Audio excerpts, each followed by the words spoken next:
If you've ever felt like life started late for you, like others were sprinting while you were still orienting, like success seems to arrive for everyone else first, this is not a flaw.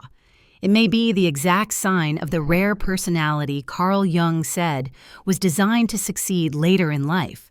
Jung rejected the modern obsession with early achievement. He believed life unfolds in two distinct psychological halves. The first half is about adaptation, building identity, fitting into society, securing approval, status, and stability. The second half is about differentiation, becoming who you actually are. Most people never make this transition. They stay trapped in performance, chasing validation until exhaustion or collapse. But a rare personality type does something different. They struggle early, they feel out of sync, they move slower, they resist shallow goals, and because of that, they are often misunderstood, underestimated, and quietly sidelined. Yet Jung observed something remarkable. These individuals don't burn out, they ripen. For women especially, this can be deeply confusing. You may have felt like you were behind, not married when others were, not established when others were, not visible when others were. But Jung would say, you were not late. You were incubating. This rare personality is not motivated by status, not driven by competition, not energized by noise. They are oriented toward meaning, not momentum. And because society rewards speed, they are often overlooked in youth. But as time passes, something reverses. While others peak early and plateau, you deepen. While others chase relevance, you refine. While others panic about aging, you stabilize. This is not coincidence. It is structure. Jung taught that the psyche matures in layers. Some people build fast but shallow. Others build slow but deep. And depth, in the long arc of life, always wins. If this is resonating, pause for a moment. Subscribe to Inner Wise Woman and write love in the comments. This channel is for women who never fit the timeline because they were built for something else. The rare personality often feels alienated in early adulthood.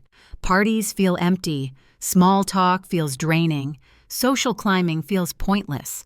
The hunger for external validation is weak, which makes you look unambitious in a world obsessed with visibility. But Jung would say, your psyche is not underdeveloped. It is oriented inward, and inward orientation is the seed of power. This type does not live from ego hunger. They live from inner pressure. They are compelled by internal alignment, not applause. And because of that, they do not rush. They observe. They question. They withdraw. They integrate. While others are busy building images, you are building substance. This is why early life can feel heavy for you. You carry depth before you carry recognition. You feel responsibility before you feel authority. You sense complexity before you have language for it. And this can create loneliness. A sense of being unseen, of being out of rhythm with the world. But Jung was clear. The psyche that matures slowly matures last, and strongest.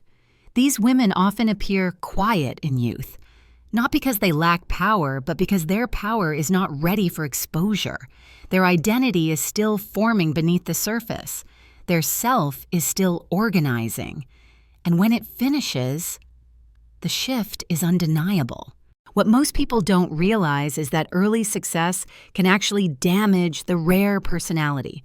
It locks them into identities that are too small for who they will become.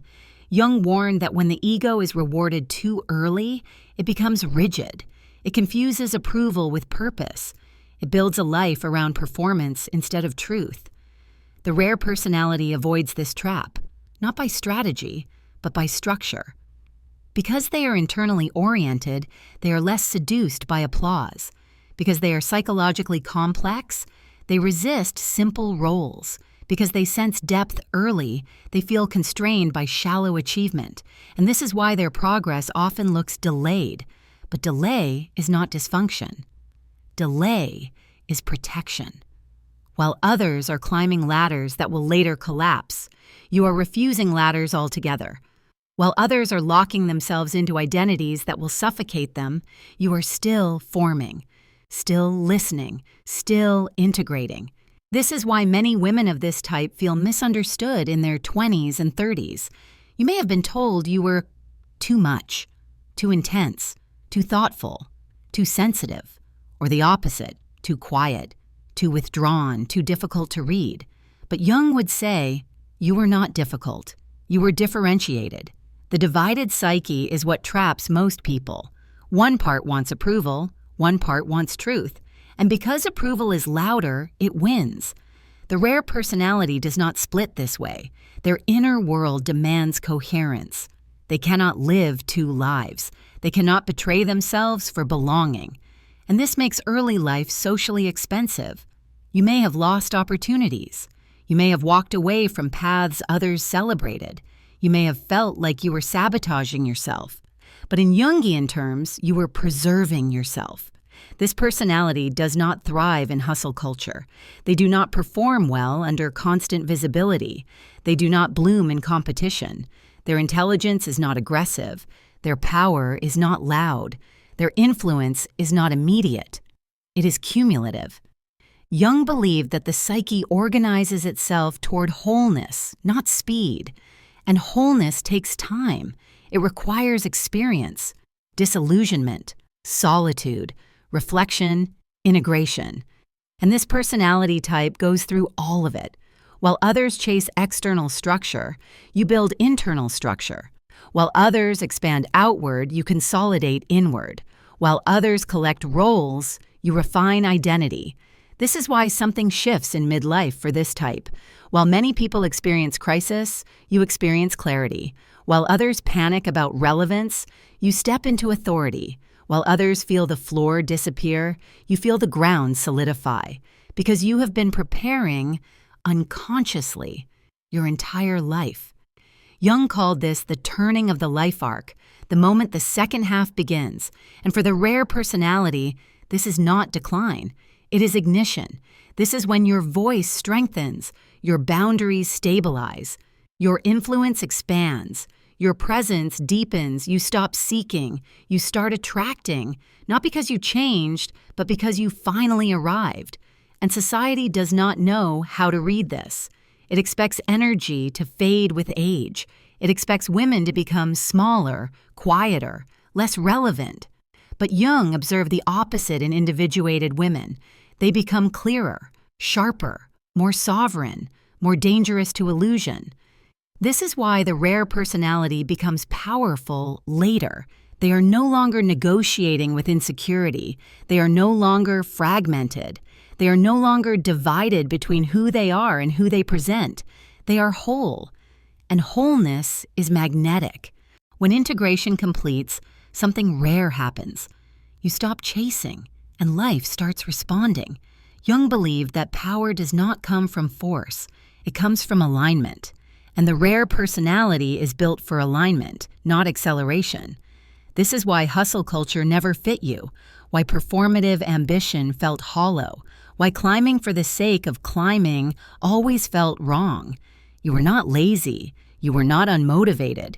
You were not behind. You were internally governed. This personality type does not move until something is true. They do not act until something is integrated. They do not commit until something is aligned.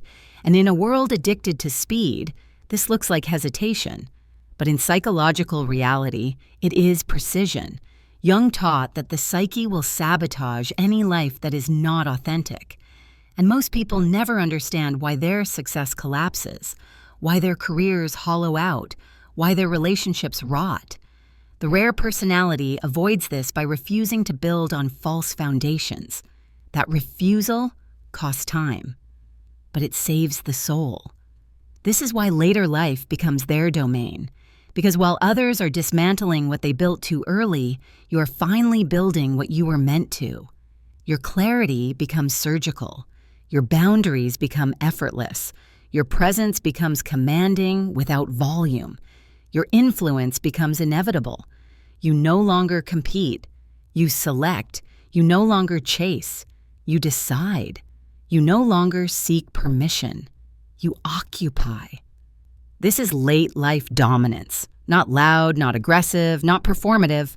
Quiet, structural, unshakable.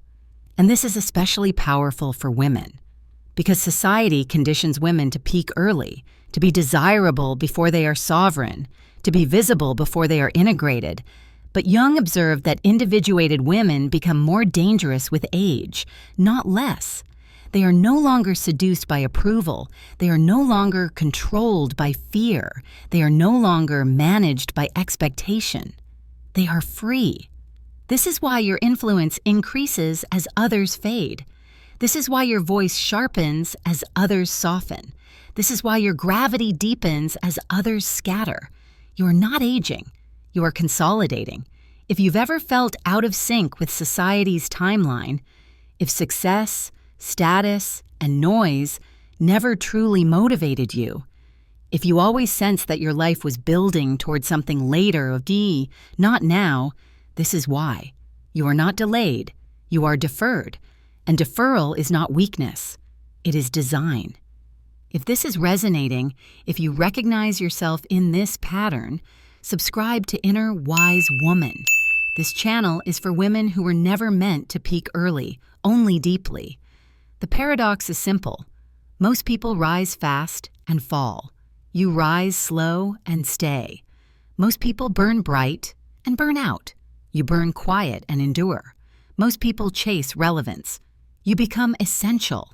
And when your time arrives, and it will not look like a breakthrough. It will look like inevitability. Because you were never late. You were ripening.